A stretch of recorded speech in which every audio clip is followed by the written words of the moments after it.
Hi friends, जय जगन्नाथ। नुआ एक पेज को आपको ढेर सारा स्वागत। केमती अच्छे आपण मैंने आशा करी भल थे। तो फाइनाली इवनिंग हो गले टे बाहर को बुलायापी जी। तो चलतु आप। तो फाइनाली मु आसी पहुँची गली लेक पाखे देखिपे केते सारा गाड़ी पार्किंग होती।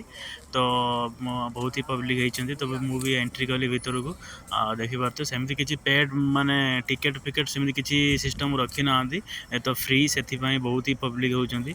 इवनिंग रे बहुत सारा लोग इवनिंग वॉक आसुँच बुलाबुली कर जाऊँच। तो जो मैंने स्पेशली बेंगलुरु रे रोच माने इलेक्ट्रोन सिटी रे से माने कमेंट करेंगे ए जगह को आसछन्ति कि नहीं। तो हल्का सा संध्या ही आसला देखिपे डस्टबिन वगैरह भी बहुत जगह रखी कहीं स्वच्छता ही संपद। तो स्वच्छता परिवेश स्वच्छता रखा आम समस्त कर्तव्य, समस्त रेस्पॉन्सिबिलिटी बनूची। तो देखिपे ये किसी माने मेंढा चरुंच जो मैंने भी चाष पाखापाखि ये चाष कर छाड़ी देते आराम से घास फास हो खाई बड़ हे। तो यहीटा एक्चुअली नाइस रोड जोटा कि इलेक्ट्रोन सिटी रू यशवंतपुर एयरपोर्ट को कनेक्ट कर।